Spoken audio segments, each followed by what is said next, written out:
Hey there YouTube, welcome to a basically a little project announcement video. I've been meaning to do this for a long time, and I've had many takes that I've decided to reject. I'm just going to try and keep this as basic as possible because I know you know, sometimes you can get a little bit over enthusiastic and make the video way too long when it's literally just you announcing what you're going to be doing. I've actually decided to do sort of a two-parter, so in this part I'm basically going to tell you what I'm going to be doing, a little bit about why I chose it, and then in the second part I'll actually go into a little bit more detail about exactly which units I'm going to be doing. And perhaps some of the pluses and the minuses of choosing this particular project. But for today, let's open up the Waterloo Companion here and get to the organisation page. I think I've missed it actually. It's there.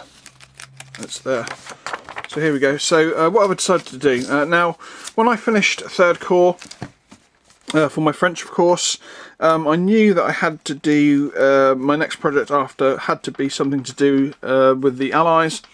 I didn't really want to. Well, I didn't want to, and I still don't want to go down the Prussian route yet. In fact, I don't know if I actually will at all.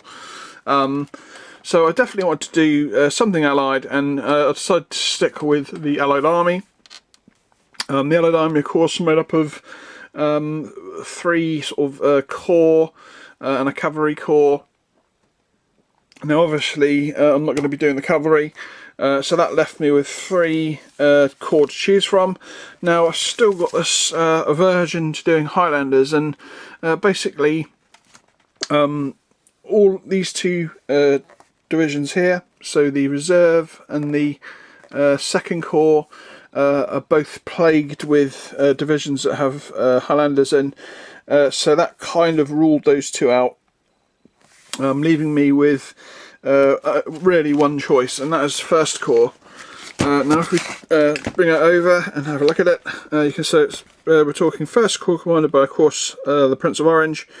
If we look at it, it's made up of four infantry divisions and one heavy cavalry division, made up of obviously Dutch cavalry. Now I'm actually not going to include the cavalry division at this point. That will be a secondary project to be done another time. So what we're left with is the four infantry divisions. Now I've actually already done the 1st and the 3rd British Infantry Division as basically the British that I've already done, which of course is a big bonus because it basically means I've already done 2 divisions out of 4. However, obviously the Guards Division is perfectly fine. I did these guys when I was doing my Imperial Guard, and they're basically all up to date with my basing styles, etc, etc. Unfortunately the 3rd are a little bit older. They were the first, a lot of my first British project, I suppose, in the fact that obviously it didn't start off being the whole division, it just started off being random units that just happened to come from this division. However, I did decide to work on it in the end, and I did actually end up with the full 3rd British Infantry Division. However, the command figures for this particular unit are obviously old. A lot of them are unsuitable for what I would count as command figures these days. Basically things like infantry colonel, stuff like that. And they will all need swapping out. And of course rebasing, because obviously my new style of basing command figures is on these 60mm circulars. I think a lot of them are actually on 50x50s, a bit like some of my old French command. Excuse me. Yeah,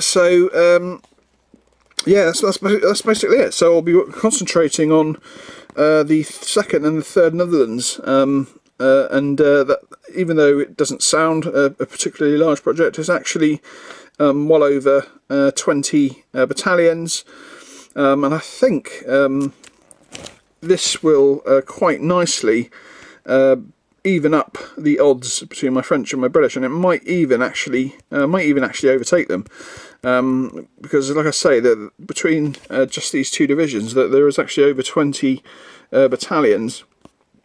I think the Third Corps was like 30 something, and then of course my Imperial Guard division on top of that. Yeah, so that's basically that's what I'm going to be doing, working on. Obviously the Prince of Orange will be done as well, and of course I won't be doing the cavalry yet. Yeah, that's the project. Now, like I say, I will be doing a second video where I go into a little bit more detail on the compositions of these two divisions, and then perhaps some of the pluses and the minuses of me deciding to do this project at the same time. So for now, that's the end of this particular little announcement video. I hope you enjoyed it, and look out for part 2, where I might even give you a little sneak peek of some of the figures that I've been working on, because I've already actually started. So until then, I'll catch you all later. Bye bye.